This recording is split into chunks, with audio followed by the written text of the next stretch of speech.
Good morning, नमस्कार, जय हिंद, राम राम सभी प्यारे बच्चों को। कैसे हैं आप सभी? उम्मीद करता हूं अच्छे होंगे, स्वस्थ होंगे, बेहतर होंगे। मैं आप सभी का एजुकेटर संदीप श्रीवास्तव स्वागत करता हूं आप सभी बच्चों का आज के अपने इस हरियाणा जी के सेशन में, और साथ के साथ आपके अपने बेहतरीन और शानदार लर्निंग प्लेटफॉर्म एग्जाम मंच एप्लीकेशन पर। तो जितने भी बच्चे मेरे साथ जुड़ चुके हैं, एक बार जल्दी से कमेंट करके मेरे को बता दीजिए कि ऑडियो वीडियो एकदम परफेक्ट है, क्लियर है, ओके है, और उसके बाद हम क्लास को कंटिन्यू आगे बढ़ाते हैं। तो एक बार सारे के सारे बच्चे मेरे को कमेंट करके बता दीजिएगा कि ऑडियो वीडियो एकदम परफेक्ट है, क्लियर है, ओके है।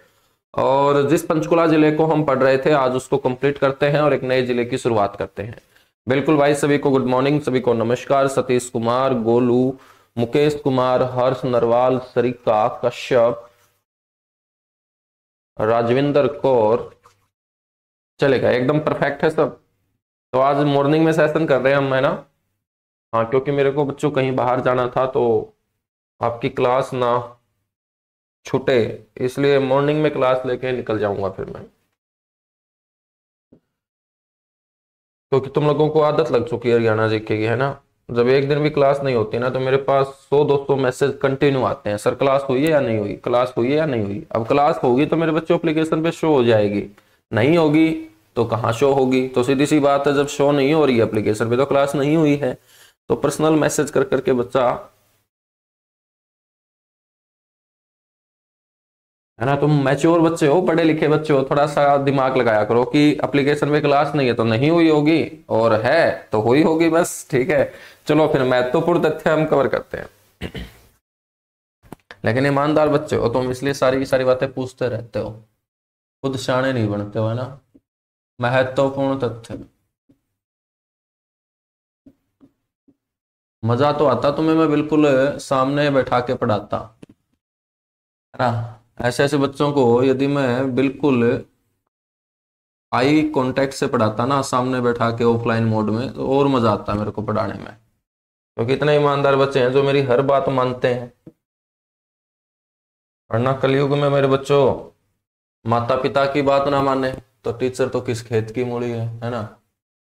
तो बहुत अच्छे बच्चे तुम मिले हो।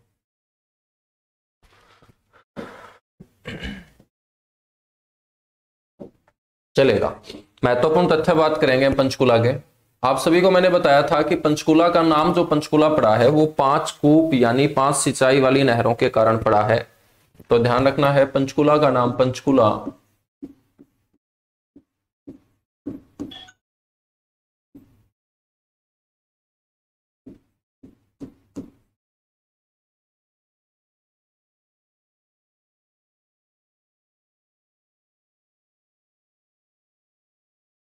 पंचकुला का नाम पंचकुला 5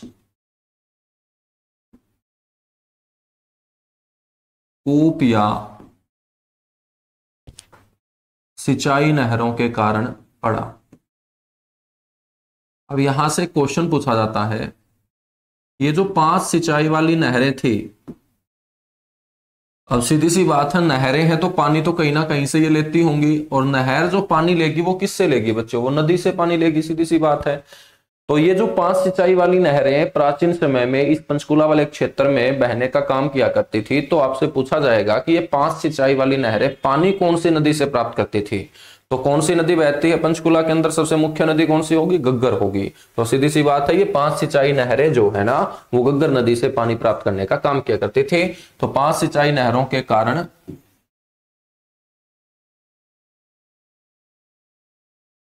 पड़ा, और ये नहरें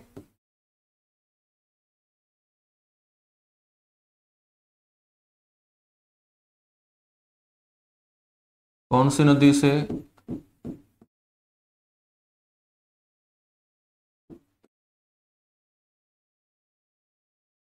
और ये नहरें घग्गर हकरा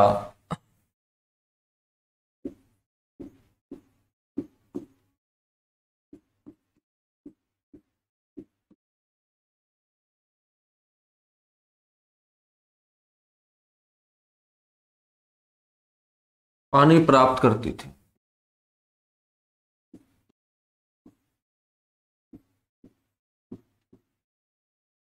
ये नहरें घग्गर हकरा नदी से पानी प्राप्त करती थी। अब क्वेश्चन एक और यहां से ये उठता है कि गग्गर नदी जो इन नहरों के अंदर पानी छोड़ने का काम किया करती थी, तो क्या गग्गर नदी एक ही जगह के ऊपर पांचों की पांचों नहरों में पानी छोड़ दिया करती थी? ऐसा बिल्कुल भी नहीं था बच्चों। पंचकुला के अंदर दो जगह थी और इन्हीं दो जगह के बीच में ये गग्गर नदी इन 5 सिंचाई वाली नहरों के अंदर पानी डालने का काम किया करती थी, जल का वितरण करने का काम किया करती थी, जल का बंटवारा करने का काम किया करती थी। और ये दो नदी दो स्थान थे, इसमें एक जगह का नाम था नाडा साहिब और एक जगह का नाम था मनसा देवी। तो क्वेश्चन आपसे यदि पूछ लिया जाए कि गग्गर नदी द्वारा पंचकुला क्षेत्र में बहने वाली 5 सिंचाई नहरों में जल का वितरण कौन से दो स्थानों के बीच किया जाता था, तो आपको बोलना है एक नाडा साहिब, नाडा साहिब के बारे में कल मैंने आपको बताया भी था ना, और एक है मनसा देवी। तो नाडा साहिब और मनसा देवी के बीच ये दो वो स्थान थे जहां पर वो गग्गर नदी इन 5 सिंचाई नहरों के अंदर जल का बंटवारा करने का काम किया करती थी।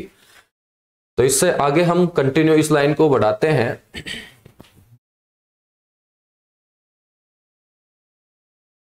कि इन नहरों में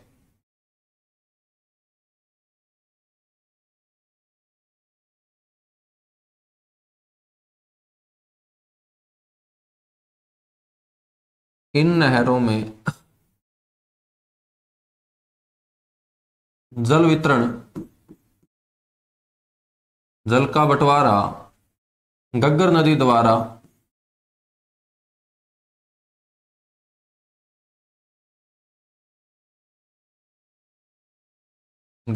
द्वारा नाडा साहिब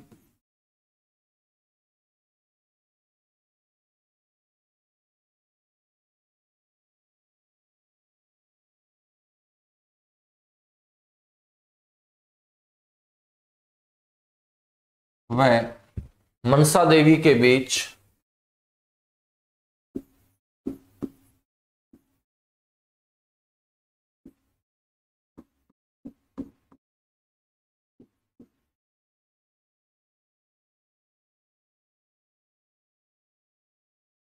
किया जाता था। बड़ा इंपॉर्टेंट क्वेश्चन है मेरे बच्चों।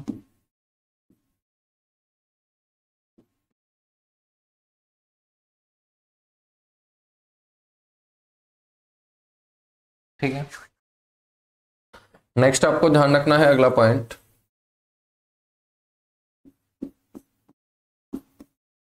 कि प्रदेश का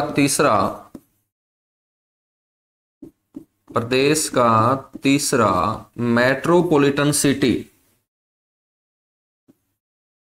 अब देखिएगा, जब हम जनसंख्या की बात करते हैं तो वहां पर हमने पढ़ा था मेट्रोपॉलिटन जिला, और मेट्रोपॉलिटन जिले का मतलब मैंने आपको बताया था कि 2011 की जनगणना के आधार पर जिस जिले की जनसंख्या 15 लाख से ज्यादा हो जाएगी उसी को मेट्रोपॉलिटन जिला बोलेंगे।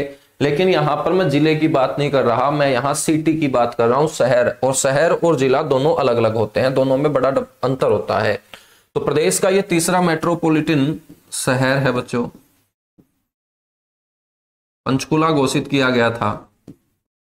एक मेट्रोपॉलिटन सिटी गुड़गांव है, एक मेट्रोपॉलिटन सिटी फरीदाबाद है, और तीसरा मेट्रोपॉलिटन शहर यदि आपसे पूछ लिया जाए कि किसे घोषित किया गया तो आपको बोलना है पंचकुला को घोषित किया गया है। मेट्रोपॉलिटन सिटी का मतलब है जहां पर आदमियों के लिए तमाम सारी की सारी सुख सुविधाएं ऐसो आराम हो। ठीक है बच्चों, उसी को हम मेट्रोपॉलिटन सिटी यहां पर बोल के चलेंगे।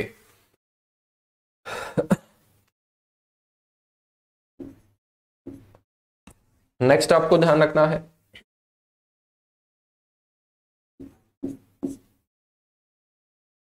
कि भारतीय थल सेना का जो पश्चिमी कमांड है,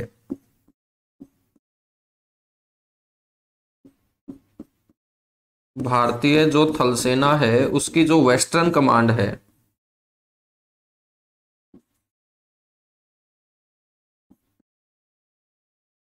आपको यह पता होना चाहिए कि अपनी जो थल सेना है ना वो 7 कमांडों में डिवाइड हो रखी है। 7 कमांड, और इन कमांडों के नाम दिशाओं के नाम पर है। तो एक कमांड है थल सेना की वेस्टर्न कमांड, जिसे हम पश्चिमी कमांड बोलते हैं। इस पश्चिमी कमांड का जो मुख्यालय है ना मेरे बच्चों, वो हरियाणा के पंचकुला में है, और पंचकुला के अंदर ये मुख्यालय चंडी मंदिर के पास है। पंचकुला आपसे ये भी पूछ ले कि कौन से मंदिर के नजदीक है ये, है ना, पूछ पूछ भी सकता है, वो सामने वाले का दिमाग बड़ा तेज है क्योंकि वो नौकरी देने वाला है, और नौकरी देने वाला है तो वो अपना दिमाग घुमाएगा। तो बच्चों आपसे ये भी पूछ सकता है कौन से मंदिर के समीप।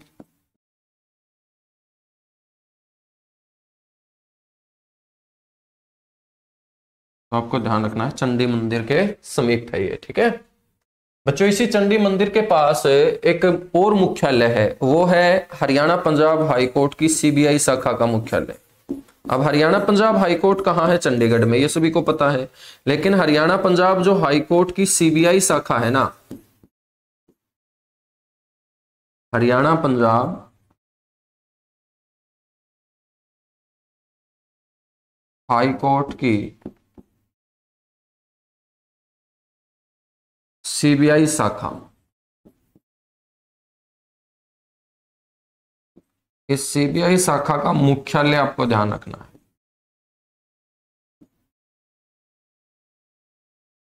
ठीक है बच्चों, वो कहाँ होगा? हरियाणा पंजाब हाई कोर्ट की सीबीआई शाखा का जो मुख्यालय होगा सर, वो होगा हमारा पंचकुला में। चंडीगढ़ में नहीं होगा बच्चों। कहीं हाई कोर्ट देखते ही तुम खुश हो जाओ और चंडीगढ़ का गोला भर दो, ठीक है। ये भी देख लेना होता है कि हरियाणा पंजाब हाई कोर्ट के आगे सामने वाला क्या पूछ रहा है। सीबीआई शाखा की बात हो रही है, यह हमारा चंडीगढ़ में नहीं पंचकुला में है। अब कैसे तसल्ली मैं आप लोगों को करवाऊं, कैसे मैं आप लोगों को तसल्ली करवाऊं कि ये वहीं पर है? बच्चों आप लोगों ने डेरा सच्चा सौदा के जो संत गुरमीत सिंह के बारे में सुना होगा। उनको जो सजा हुई थी, मैं आपसे पूछूं कहां हुई थी, तो आप बोलोगे पंचकुला में हुई थी। अब पंचकुला में सजा किसने सुनाई होगी? कोई ना कोई कोर्ट होगा।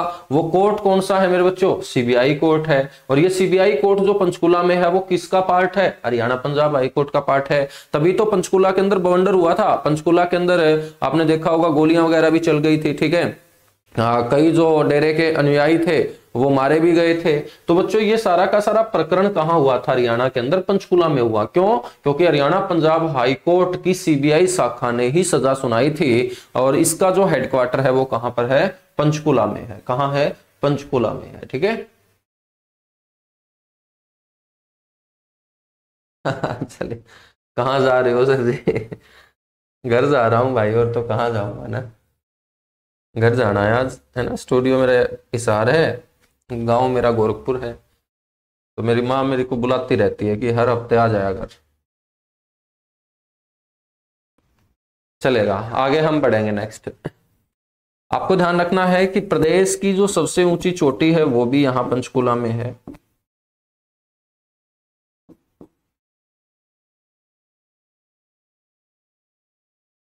प्रदेश की सबसे ऊंची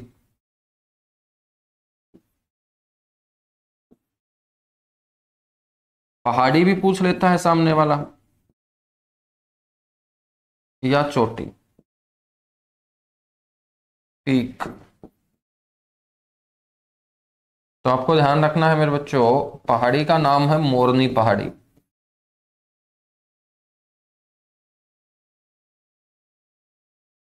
और इसी मोरनी पहाड़ी के ऊपर है बच्चों एक चोटी जिसका नाम है करहो।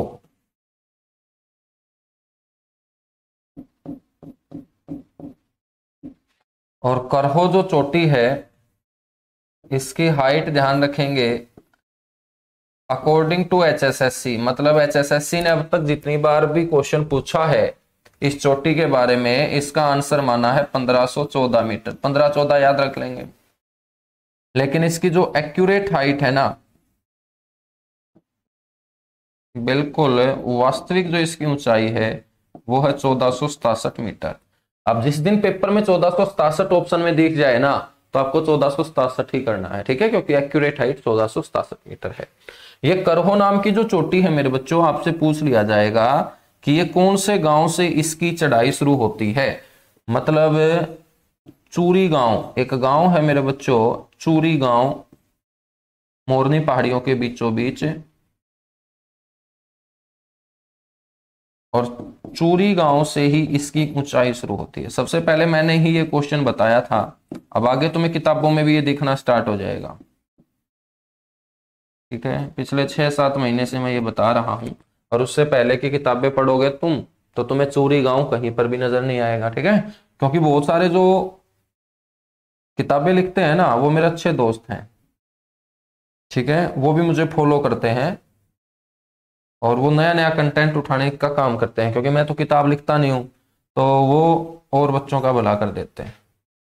तो चूरी गांव से इसकी ऊंचाई, ठीक है, चाहे एकलव्य पब्लिकेशन तुम लोगों के पास होगा, प्रमोद चौधरी मेरे बहुत अच्छे दोस्त हैं, कृष्णा क्लासेस के जो नरेंद्र पंगाल सर हैं वो तो बिल्कुल मेरे पास ही रहते हैं, ठीक है, विद्यापीठ टाइम के प्रदीप पहल हैं, वो भी बहुत अच्छे दोस्त हैं, मिलते रहते हैं, जितनी भी किताबें हैं लगभग सारे जानते ही हैं। तो चूरी गांव से मेरे बच्चे इसकी क्या है, ऊंचाई शुरू होती है। समझ में आई बात। अब यहां से क्वेश्चन पूछा जाएगा कि ये जो मोरनी पहाड़ी है इनका नाम मोरनी क्यों पड़ा। ये ऐसा क्वेश्चन पूछा नहीं गया लेकिन पक्का पूछा जाएगा कि मोरनी पहाड़ियों का नाम मोरनी पहाड़ी क्यों पड़ा। तो बहुत सारे बच्चे तो बोलेंगे कि मोर की पत्नी है मोरनी इसलिए इसका नाम मोरनी पड़ा होगा, कि यहाँ पे पहले मोर रहते होंगे, मोर के साथ उनकी पत्नी मोरनी भी रहती होगी। ऐसा कुछ नहीं था बच्चों। मोरनी नाम की एक रानी थी जो इन पहाड़ियों के बीचों बीच रहा करती थी, और जब उसकी मृत्यु हो जाती है तो यहाँ पे आने वाले लोगों ने जब उस रानी के बारे में सुना तो इन पहाड़ियों का नाम उस रानी के नाम पर ही रख दिया, और रानी का नाम क्या था, मोरनी। तो बच्चों बोल दिया मोरनी की पहाड़ी। अब रानी का नाम होता कविता, तो बच्चों पहाड़ी का नाम हो जाता कविता पहाड़ी। कौन सी पहाड़ी, कविता पहाड़ी, ठीक है। तो नाम देखो कितना प्यारा था। तो पहाड़ी का नाम भी क्या हो जाता है, मोरनी। तो पहाड़ी का नाम जो मोरनी पड़ा है ना, वो मोरनी नाम की रानी के कारण पड़ा है।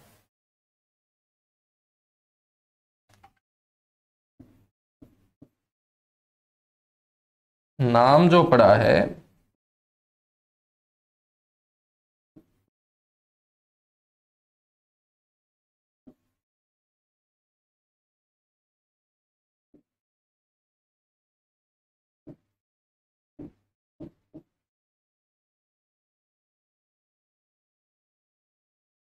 नाम मोरनी नाम की रानी पर पड़ा है मेरे बच्चों, मोरनी पहाड़ियों का। ये मोरनी पहाड़ी एक ऐसा क्षेत्र भी है हरियाणा के अंदर जहां पर लोग छुट्टियों के बाद समय बिता के आते हैं। मतलब ये एक हिल स्टेशन है, और हरियाणा में यदि मैं हिल स्टेशन की बात करूं ना तो सिर्फ एक है और वो मोरनी पहाड़ी है। तो ध्यान रखना है, हरियाणा का एकमात्र हिल स्टेशन।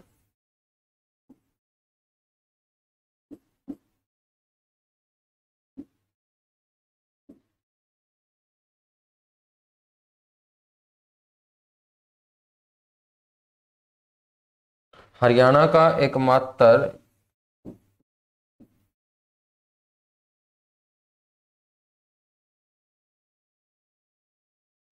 एकमात्र हिल स्टेशन मोरनी पहाड़ी पंचकुला में स्थित है बच्चों।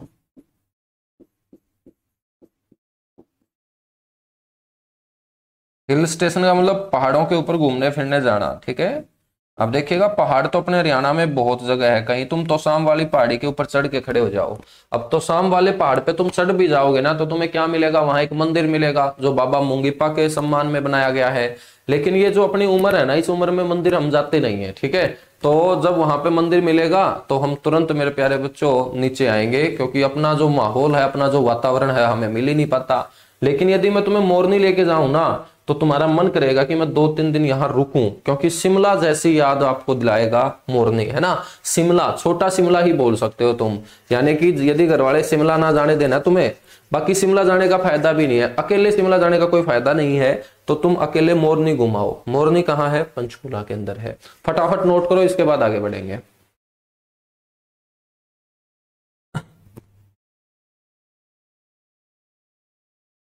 चलेगा, नोट कर ही चुके होगे। अब देखिएगा बच्चों, जब आप घूमने जाते हो ना मोरनी क्षेत्र में, आप में से भी कोई स्टूडेंट गया होगा, तो मोरनी वाला जो रास्ता है वो ऊबड़ खाबड़ रास्ता है, ठीक है। मतलब यहाँ पर 4 टायरों वाली गाड़ी को आप ज्यादा स्पीड से नहीं दौड़ा सकते हो, एक्सीडेंट पक्का होगा यदि तुमने स्पीड ज्यादा बढ़ाई तो, क्योंकि ऐसा रास्ता ही नहीं है वहां पर कि गाड़ी की हम स्पीड बढ़ा सके। वहां पर बाइक तेज चलते हैं, स्कूटी तेज चलती है, लेकिन गाड़ियों को बड़े संभाल के चलाना पड़ता है, बहुत धीरे धीरे चलाना पड़ता है। खतरनाक स्लोप है मेरे बच्चों, ठीक है। शिमला वाला रास्ता बहुत आसान है, मोरनी वाला रास्ता बड़ा खतरनाक है। और यदि हम बात करें अपने हरियाणा रोडवेज डिपार्टमेंट के अंदर ड्राइवरों की, तो सबसे खतरनाक ड्राइवर मेरे बच्चों मोरनी पहाड़ी के ड्राइवर होते हैं, क्योंकि ये वहां पर भी नहीं रुकते हैं, वहां पर भी इस रोडवेज का जहाज बना देते हैं। मतलब इनकी स्पीड वहां भी कम नहीं होती। और हरियाणा रोडवेज डिपार्टमेंट इसी मोरनी क्षेत्र में चलाने वाले जो ड्राइवर हैं, बसों को चलाने वाले जो ड्राइवर हैं, उन्हीं को बेस्ट ड्राइवर का अवार्ड दिया जाता है। आपसे यदि ये क्वेश्चन पूछ लिया जाए ना कि बेस्ट ड्राइवर कौन से क्षेत्र के, तो तुम्हें बोलना है हरियाणा के अंदर मोरनी क्षेत्र के जो ड्राइवर हैं उनको बेस्ट ड्राइवर का अवार्ड दिया जाता है। क्यों? क्योंकि ये वहां पर भी नहीं रुकते हैं, जितनी भी सवारी है ना भाई साहब, वो किल्की मारती हुई जाएगी, क्योंकि उनको लगेगा अब गए नीचे, अब गए नीचे, लेकिन ड्राइवर कभी अपनी स्पीड कम करता ही नहीं है। ठीक है, लेकिन जो पहली बार इस क्षेत्र में जाएगा ना, तो वो क्या करेगा, पहली बार क्षेत्र में जाएगा तो वो सेल्फी लेने के चक्कर में रहेगा, और सेल्फी लेने के चक्कर में उसका ध्यान भटक जाएगा और सीधा खाई में मिलेगा। अब जो आदमी खाई में गया है उसको जल्दी से जल्दी हमें मेडिकल सुविधाएं देनी पड़ेंगी। अब मेडिकल तक लेके जाने के लिए कोई ना कोई एम्बुलेंस बुलानी पड़ेगी, लेकिन यहाँ पर एम्बुलेंस जिसके 4 टायर होते हैं वो तेज गति से दौड़ नहीं पाएगी जितनी तेज गति से उस एक्सीडेंटल व्यक्ति को हॉस्पिटल पहुंचाना हो। तो फिर क्या किया गया, यहाँ पर दुर्घटनाग्रस्त होने वाले लोगों को जल्दी से जल्दी मेडिकल सुविधाएं उपलब्ध हो, इसके लिए अलग प्रकार से एक एम्बुलेंस सेवा को शुरू किया गया, और इसे बोलते हैं मोटरसाइकिल एम्बुलेंस सेवा। आपसे पेपर में पूछा जाएगा कि हरियाणा में सबसे पहले मोटरसाइकिल एम्बुलेंस सेवा की शुरुआत कौन से क्षेत्र में की गई थी, तो आपको बोलना है मोरनी क्षेत्र में। कौन से क्षेत्र में? मोरनी क्षेत्र में। तो नोट करेंगे, देखो समझ समझ के करेंगे, तो ध्यान रखना है। प्रदेश में मोटरसाइकिल एम्बुलेंस सेवा, प्रदेश में सबसे पहले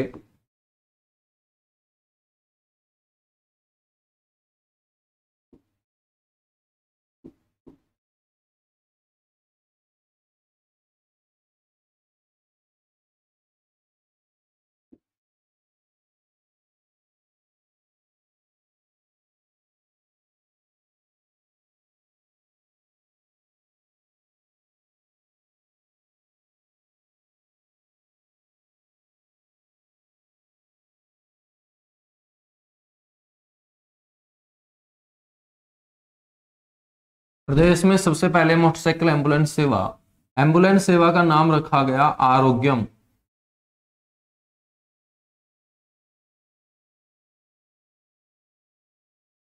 की जो शुरुआत है मेरे बच्चों,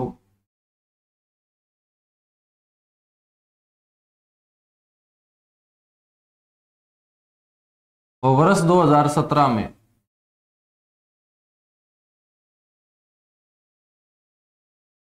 मोरनी क्षेत्र में की गई थी। कहाँ की गई थी? मोरनी क्षेत्र।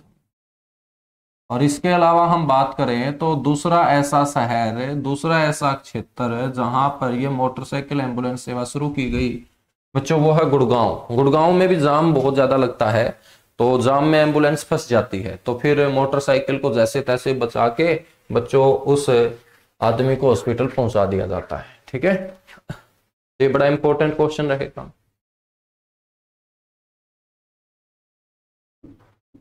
ध्यान रखना है, प्रदेश में सबसे ज्यादा वनों का विस्तार,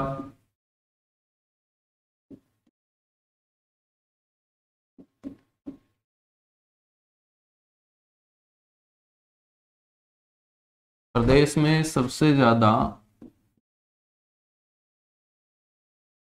वनों का विस्तार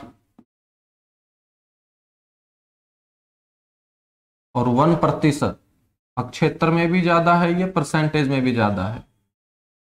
1% सबसे ज्यादा। और आपसे ये पूछ लिया जाए ना मेरे भाई कि यहाँ कौन कौन से वन सबसे ज्यादा पाए जाते हैं,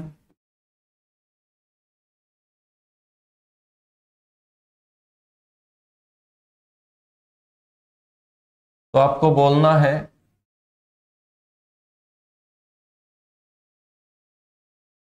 चीड़, देवदार,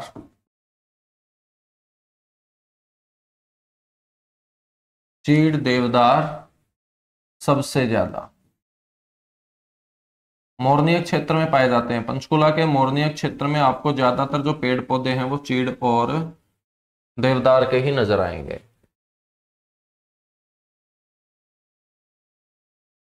नेक्स्ट आपको ध्यान रखना है, प्रदेश में लैटराइट मिट्टी का विस्तार सबसे ज्यादा। लैटेराइट मिट्टी हमेशा पर्वतों के ऊपर पाए जाने वाली मिट्टी होती है। प्रदेश में लैटेराइट मिट्टी का विस्तार सबसे ज्यादा।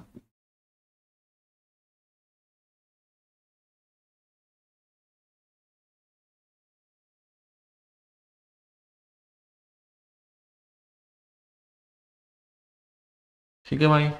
लैटेराइट मिट्टी का विस्तार सबसे ज्यादा पंचकुला के अंदर। लैटेराइट मिट्टी का यूज क्या होता है? तो मेरे बच्चों, जो आपके घरों में ईंट लगी हुई है ना, ईंट ईंट बनाने के अंदर यूज किया जाता है लैटेराइट मिट्टी का। पेपर में पूछा जाता है एसएससी के अंदर कि कौन सी मिट्टी का प्रयोग ईंट बनाने में किया जाता है। लैटेराइट मिट्टी का जो प्रयोग है, या इसका उपयोग जो है वो किया जाता है। नेक्स्ट पॉइंट आपको ध्यान रखना है, पालतू पशु, पालतू पशु चिकित्सा संस्थान।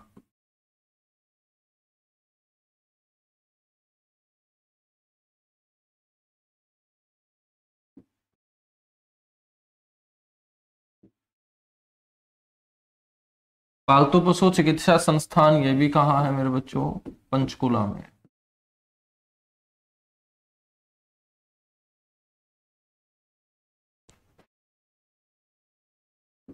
प्रदेश में इंद्रधनुष ऑडिटोरियम, प्रदेश में इंद्रधनुष ऑडिटोरियम। ऑडिटोरियम का मतलब जहां ऑडियंस आए। ऑडियंस का काम क्या है? वक्तव्य को सुनना है, तो इसको सभागार भी बोल सकते हैं। ये भी पंचकुला में है।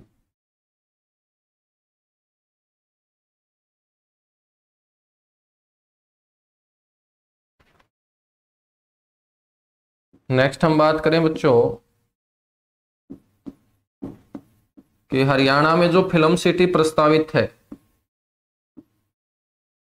हरियाणा में जो फिल्म सिटी बनेगी वो कहां बनेगी?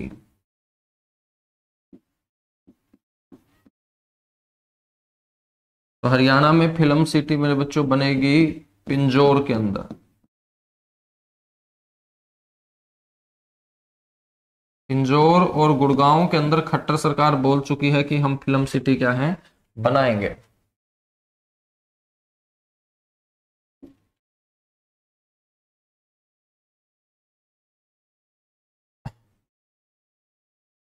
नेक्स्ट आपको ध्यान रखना है, प्रदेश में टीचर होम कहां बनाया गया है? पंचकुला के अंदर।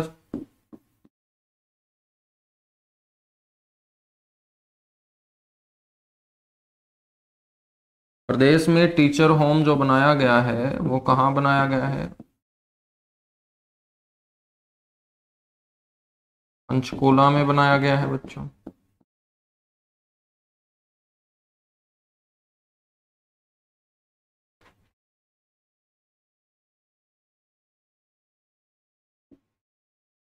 एशिया में जो सबसे ज्यादा गिद्ध पाए जाते हैं, एशिया में सबसे ज्यादा गिद्ध,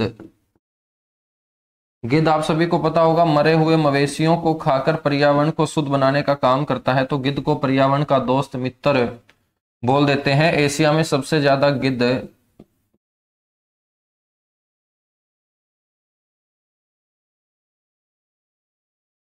पंचकुला, पिंजौर पंचकुला के अंदर सबसे ज्यादा गिद्ध मेरे बच्चों आपको देखने को मिलेंगे, क्योंकि यहाँ पर गिद्ध संरक्षण एवं प्रजनन केंद्र है जो 2001 में स्थापित किया गया था। तो एशिया में सबसे ज्यादा गिद्ध कहाँ होंगे? आप पंचकुला के अंदर होंगे, ये आप लोगों को पता होना चाहिए। ठीक है।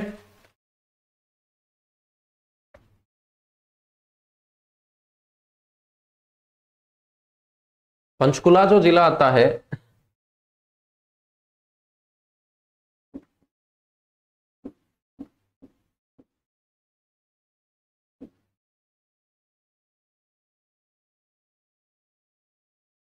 ये हिमालय बाउंड्री फॉल्ट जोन के अंदर आता है।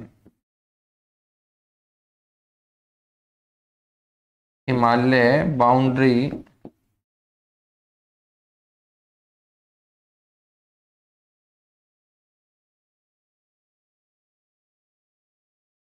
जोन के कारण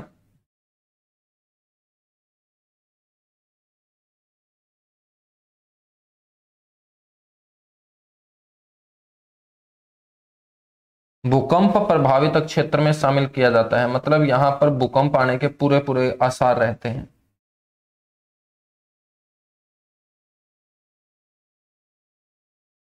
भूकंप प्रभावित क्षेत्र में आता है।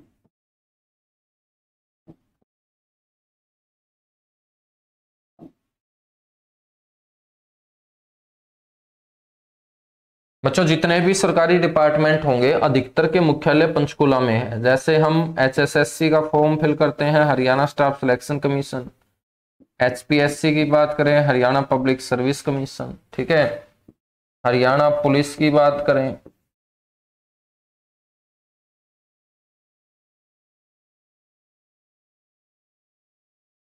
हरियाणा पुलिस की बात करें, या Haryana Saraswati heritage development board की बात करें, बहुत सारे बोर्ड हैं, आदि का जो मुख्यालय है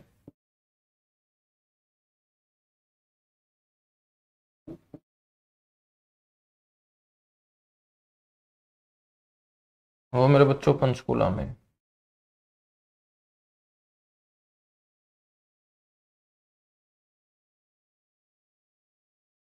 कहां पर है? आदि का मुख्यालय पंचकुला के अंदर है, ये आप लोगों को पता होना चाहिए, ठीक है। पंचकुला के अंदर ही हिमाचल प्रदेश के बद्दी की तर्ज पर बहुत बड़ा फार्मा पार्क भी बनाया जाना है, तो ध्यान रखना है हिमाचल प्रदेश के बद्दी की तर्ज पर, हिमाचल प्रदेश के अंदर जगह है बद्दी,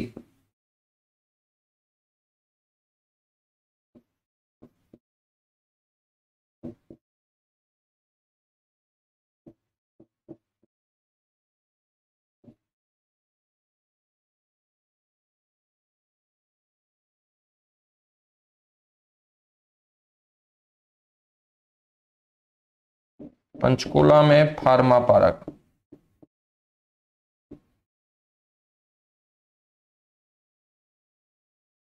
बनाया जाएगा, ये करंट का क्वेश्चन होगा आपका।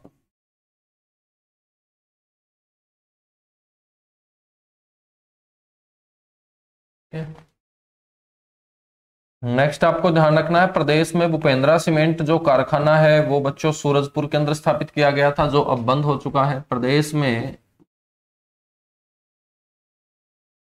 भूपेंद्रा सीमेंट कारखाना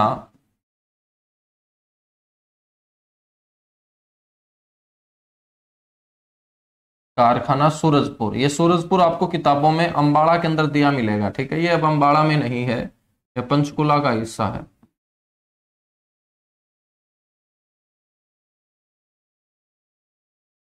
बच्चों आपको यह भी पता होना चाहिए कि हरियाणा के अंदर एक ही ऐसा शहर है जहां आपको नैरो गेज देखने को मिलती है। नैरो गेज का मतलब समझते होंगे, जिस पटरी के ऊपर ट्रेन दौड़ती है उस पटरी की जो चौड़ाई होती है उसे गेज बोलते हैं। और गेज भारत के अंदर 4 प्रकार की आपको देखने को मिलेगी। भारतीय रेलवे द्वारा 3 प्रकार की गेज बिछाई जाती है, भारत में 4 प्रकार की गेज देखने को मिलती है। बच्चों जो सबसे कम चौड़ाई वाली पटरी होती है, जिसकी 2.5 फीट चौड़ाई होती है, उसे नैरो गेज बोलते हैं, ठीक है। पर्वतीय क्षेत्रों में हमेशा नैरो गेज आप लोगों को बिछी हुई नजर आएगी। तो हरियाणा का एकमात्र शहर है कालका जहां नैरो गेज बिछाई गई है।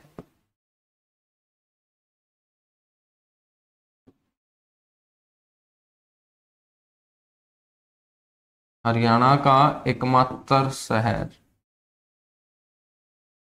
कालका,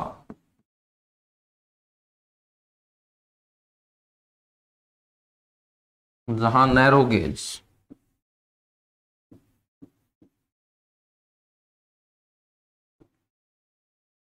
बिछाई गई। अंग्रेजों ने इसको बिछाने का काम किया था। जब मैं आपको ट्रांसपोर्ट पढ़ाऊंगा ना, तब इस नैरो गेज की पूरी कहानी आप लोगों के सामने रखूंगा, कैसे ये बिछाई गई, कहां से ये शुरू हुई थी, तमाम बातें हम करेंगे, ठीक है। ये जो कालका हम पढ़ रहे हैं, इसका प्राचीन नाम पूछ लिया जाता है आप लोगों से। तो मेरे बच्चों कालका का पुराना नाम तो आसान सा है, कालकूट। कालकूट, ठीक है। बच्चों यदि हम पिंजौर की बात करें, पिंजौर का पुराना नाम जो बताया गया वो विराटनगर बताया गया।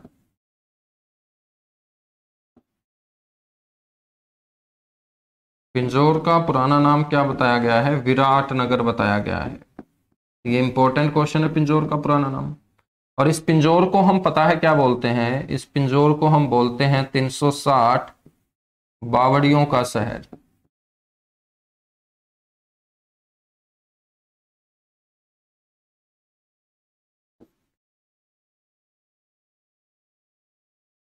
ठीक है।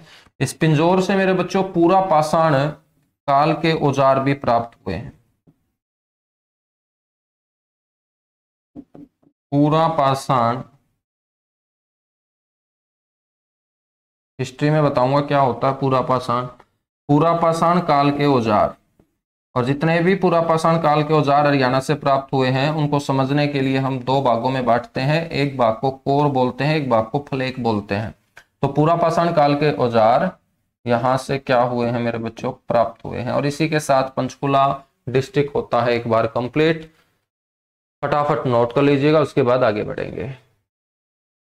गिद्ध प्रजनन केंद्र की स्थापना 2001 में हुई थी बच्चों, और 2001 में 3 संस्थाओं के सहयोग से इसे स्थापित किया गया था, जिसमें एक थी ZSL zoological society of London, एक थी RSPB royal society of protection for bird, और एक थी BNH बॉम्बे नेचुरल हिस्ट्री। 2001 के अंदर स्थापित किया गया था गिद्ध प्रजनन केंद्र।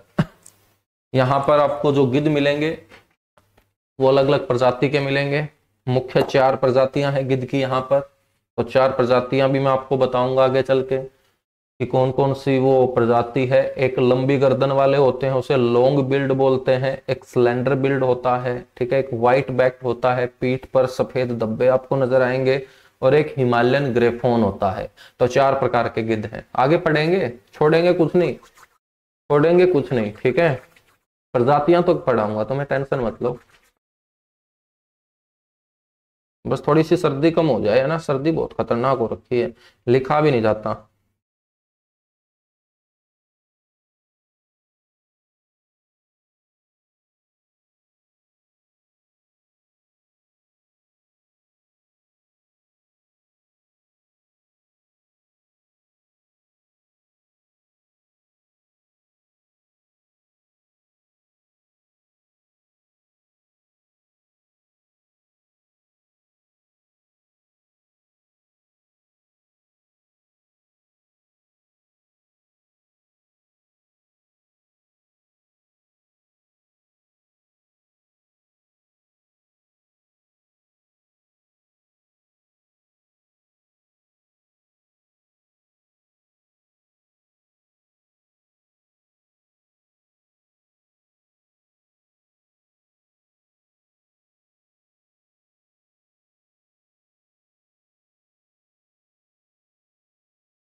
चलेगा बच्चों, आगे बढ़े फिर। सीईटी में आया हुआ था क्वेश्चन, ये सारे के सारे क्वेश्चन कहीं ना कहीं आए हुए हैं बच्चों, ऐसा नहीं है, ठीक है। सारे के सारे जो कंटेंट पढ़ा रहा हूं ना, वो मैक्सिमम क्वेश्चन आपको आए हुए मिलेंगे, और कुछ जो बातें हैं वो भविष्य में आपसे पूछी जाएंगी, ठीक है। टेंशन मत लो, बिल्कुल एकदम सही ट्रैक के ऊपर हम चले हुए हैं। जितना पढ़ाता हूं उसको साथ के साथ कवर करते रहना बस।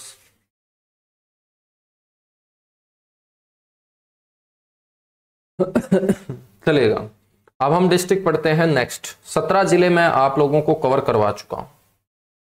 कितने जिले कवर करवा चुका हूं? 17 डिस्ट्रिक्ट, 17 जिले हम पढ़ चुके हैं। 18वें जिले के रूप में चर्चा करेंगे मेरे भाई।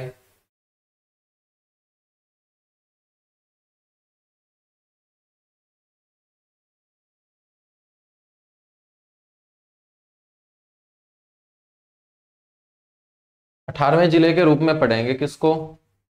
सर झज्जर को। अब झज्जर कहाँ है? झज्जर है सर ये, अब देखिएगा झज्जर और फतेहाबाद दोनों के दोनों ऐसे जिले हैं जो एक साथ अस्तित्व में आए थे। फतेहाबाद और झज्जर दोनों के दोनों 15 जुलाई 1997 को जिले बनाए गए थे और उस समय हरियाणा के मुख्यमंत्री हुआ करते थे चौधरी बंसीलाल लेगा। चौधरी बंसीलाल इससे पहले 4 जिले बना चुके थे, 2 जिले और ये इन्होंने बनाए, तो टोटल बंसीलाल ने 6 जिले बनाए हैं बच्चों। हरियाणा में गठन के बाद बनने वाले 15 जिले, मतलब 7 पहले थे 15 बाद में बने हैं, उन 15 जिलों में ध्यान रखना है सबसे ज्यादा जिले बनाने में योगदान किसका है? बंसीलाल का। और 15 में से कितने जिले बनाए हैं? 6 जिले उन्होंने बनाए हैं, 6 जिले उन्होंने बनाए हैं। ठीक है, हाँ। अब देखिएगा ये जो झज्जर है, इस झज्जर के साथ कौन कौन सीमा बनाता है?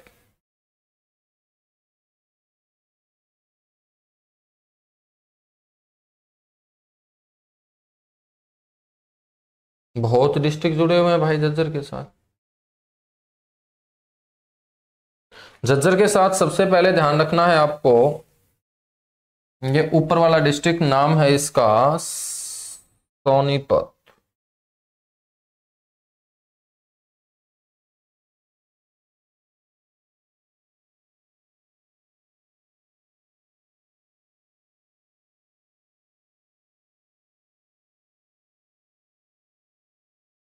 सोनीपत ये एक सीमा बनाता है मेरे भाई, इसका नाम है रोहतक। रोहतक से ही अलग हुआ था झज्जर। और देखिएगा झज्जर के साथ ये जो 22वां जिला है ये भी चिपका हुआ है, इसको हम दादरी लिख देते हैं, चरखी दादरी को दादरी। और थोड़ा सा टच करता है मेरे भाई कौन? महेंद्रगढ़। महेंद्रगढ़ भी हल्का सा टच करता है।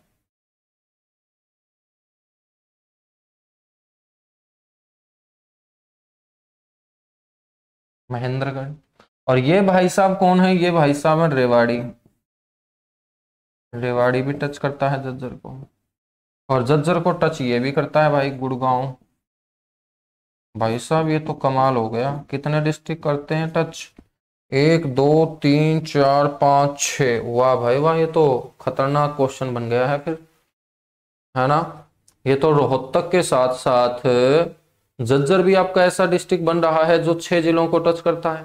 अभी तक ये हमने देखा ही नहीं था, अभी तक सिर्फ हम रोहतक को पढ़ते थे। देखो रोहतक के साथ 6 टच कौन करते हैं? सोनीपत 1, जींद 2, हिसार 3, भिवानी 4, दादरी 5, झज्जर 6। अब झज्जर के साथ भी कितने डिस्ट्रिक्ट टच कर रहे हैं भाई? 6। अब हरियाणा जीके के अंदर ये नया क्वेश्चन जोड़ लेना तुम, ठीक है? अभी तक तो चलो मैं एक बार दोबारा तसल्ली कर लेता हूँ भाई, ये तो मेरे लिए ही नया क्वेश्चन हो गया, है ना? अब देखो मैं भी बहुत कुछ सीखता हूँ तुम लोगों से, है ना? और अभी तक ये बात किसी को नहीं पता है हरियाणा में, सिर्फ मुझे और तुझे ही पता है। तुझे का मतलब तुम सबको। अब ये है झज्जर, है ना? ये झज्जर है, देखो देखो एक नया क्वेश्चन तैयार कर लेते हैं। झज्जर है ये है सोनीपत 1 टच हुआ, ये भाई साहब है रोहतक 2 टच हुए, ये है दादरी 3 टच हुए। अब ये देखो झज्जर की चोंच महेंद्रगढ़ के साथ मिल रही है मानचित्र में, है ना? तो 4 हुए, आगे वाला रेवाड़ी 5 हुए, और ये 6 हुआ। भाई वाह, एक नया क्वेश्चन और आ चुका है, देख लो ऐसे क्वेश्चन बन जाते हैं। महेंद्रगढ़ नहीं लगता सर। अब महेंद्रगढ़ देख गुड़िया, ये देखो तुम मानचित्र पे देखो, मेरे पास तो ये मानचित्र है, मैं क्या बताऊं। ये देखो ये आ रहा है, और ये देखो ये चोंच, ये ठीक है, हल्की सी चोंच लगती है, चोंच।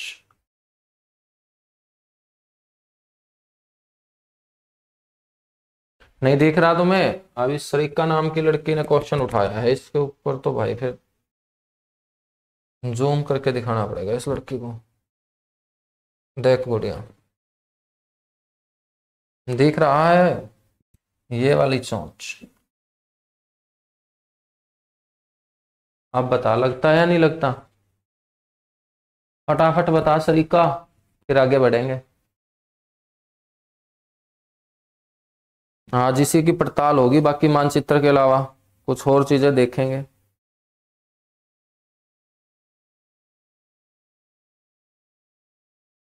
लगता है? फिर ठीक है, चलो यहाँ तो मानी तू। है ना। बाकी इसको दोबारा देखेंगे, फिर दिन में चर्चा करेंगे इसकी, क्योंकि ये तो भाई कमाल का क्वेश्चन हो जाएगा ना ऐसे।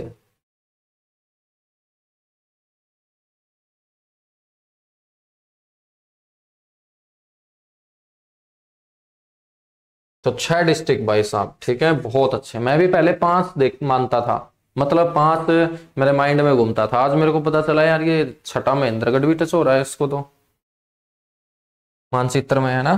तो फिर तो ये ऐसे 2 जिले हो जाते हैं हमारे, जिसके साथ 6 6 जिले लगते हैं।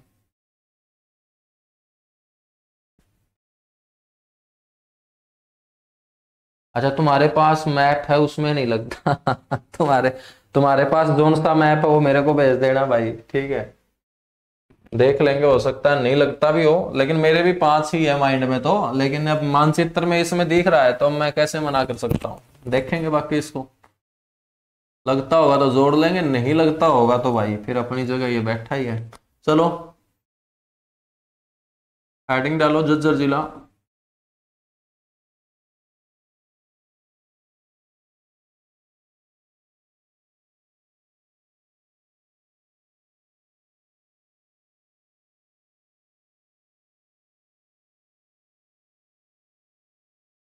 सबसे पहले बात करेंगे झज्जर की स्थिति की।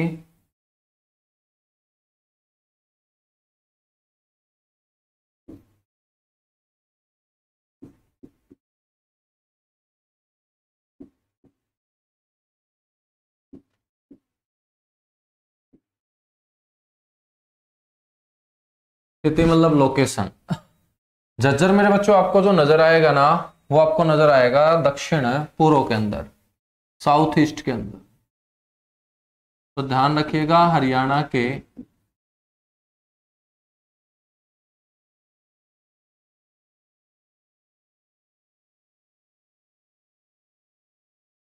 दक्षिण पूर्व।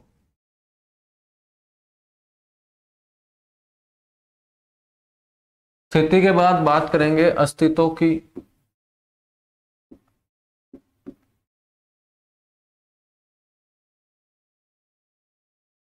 स्थिति के बाद बात करेंगे अस्तित्व की। अस्तित्व का मतलब फॉर्मेशन।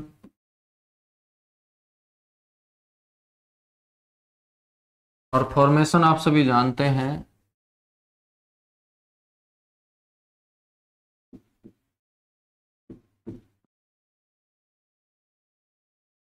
15 जुलाई 1997। बच्चों ये अलग हुआ था किससे सर? रोहतक से।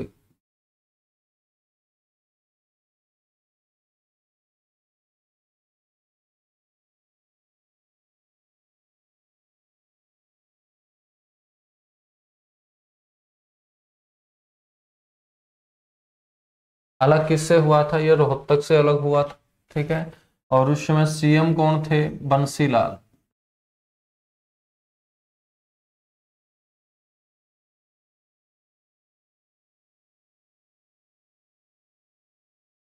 सीएम थे बंसीलाल, ठीक है। अस्तित्व के बाद हम बात करेंगे क्षेत्रफल की।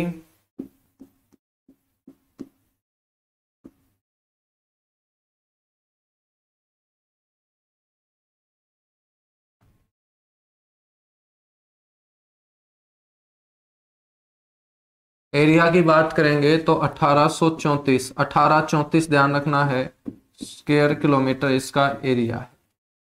और क्षेत्रफल के बाद मेरे बच्चों बात करेंगे जनसंख्या की। और जनसंख्या का आधार होगा 2011 की जनगणना। 2011 की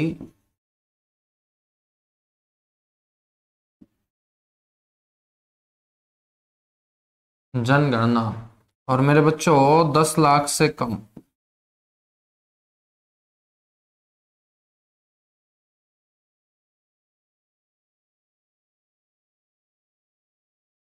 10 लाख से कम।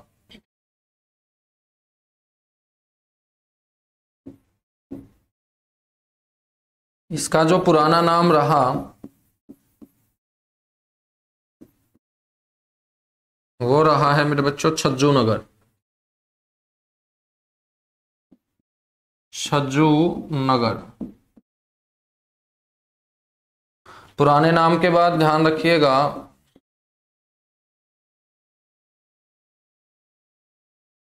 इसके उपनाम।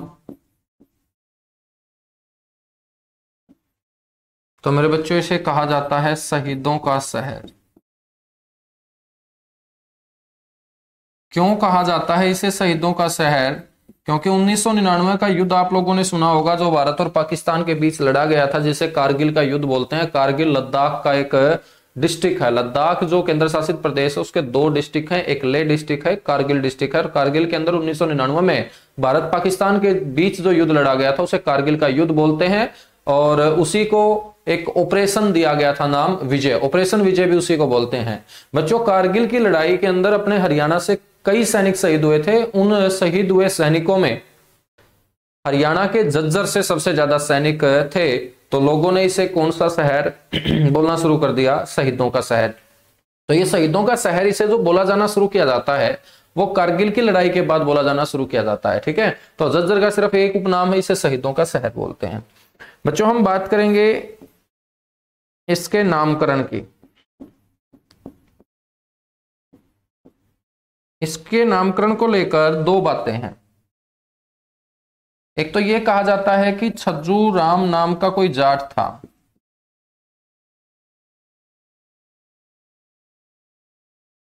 और उसने अपने नाम पर यहां पर एक क्षेत्र बसाया जिसको छज्जू नगर बोला गया। यही छज्जू नगर आज का झज्जर है। लेकिन कुछ लोगों ने माना कि जोजू गहलावत नाम का एक व्यक्ति था जिसने चिट्ठी लिखी थी मोहम्मद गोरी को, और मोहम्मद गोरी ने यहां पर आकर जोजू गहलावत के अनुरोध पर इस नगर को बसाया था। तो जोजू गहलावत ही इस नगर को बसवाने के पीछे कारण रहा। तो इसी जोजू के कारण इसका नाम क्या पड़ा है? झज्जर पड़ा है। तो इसके पीछे दो कहानियां हैं, नामकरण के पीछे दो कहानियां हैं। तो जब बात करेंगे संस्थापकों की तो संस्थापक भी दो निकल के आएंगे, लेकिन पेपर में एक पूछा जाएगा। तुम कंफ्यूज मत होना कि सर दोनों आ जाए, तो दोनों नहीं आएंगे, एक ही आएगा। जहां दोनों आने की पॉसिबिलिटी रहेगी ना, मैं आपको बताऊंगा कि यहां पर दोनों आ जाएं तो आपको क्या करना है। संस्थापकों में मेरे बच्चों एक तो है छज्जूराम जाट,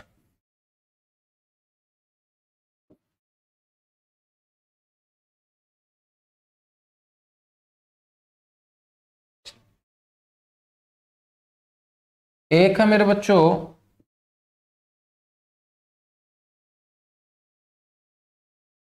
जोजू गहलावत के अनुरोध पर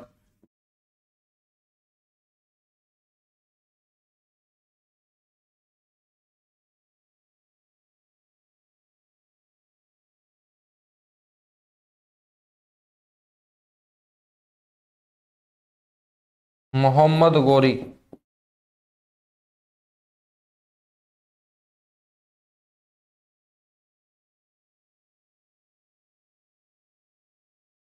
द्वारा बच्चों इसकी स्थापना की गई थी। ठीक है, ये आपको ध्यान रखना है। कीजिएगा एक बार नोट। उसके बाद हम यहां पर बात करेंगे तहसीलों की, उप तहसीलों की। ठीक है, तहसीलों की उप तहसीलों की बात करेंगे। फटाफट नोट कीजिएगा मेरे भाई।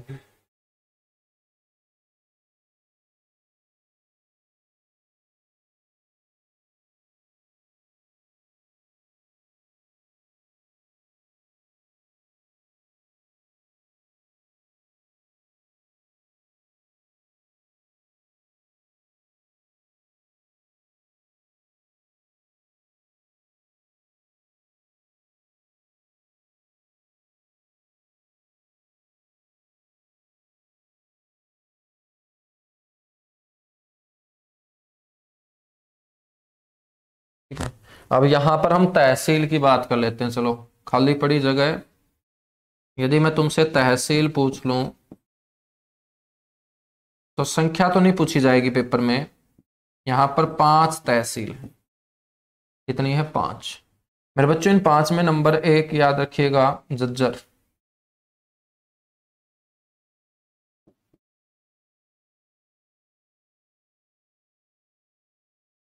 नंबर 2 है बादली।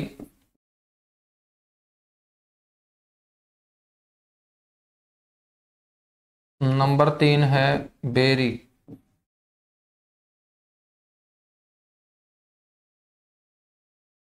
ठीक है, एक है झज्जर, एक है बादली, एक है बेरी, और चौथे नंबर पे है बहादुरगढ़।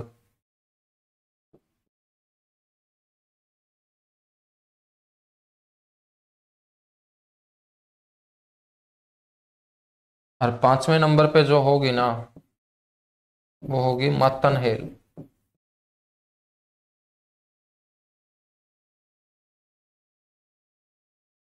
तो ये मातनहेल याद रख लेना, ठीक है। बात कर लेते हैं उप तहसील की, सब तहसील की। तो एक ही उप तहसील है यहाँ,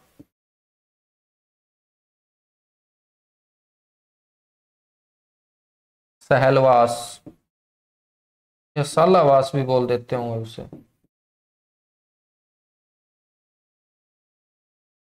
सहलवास।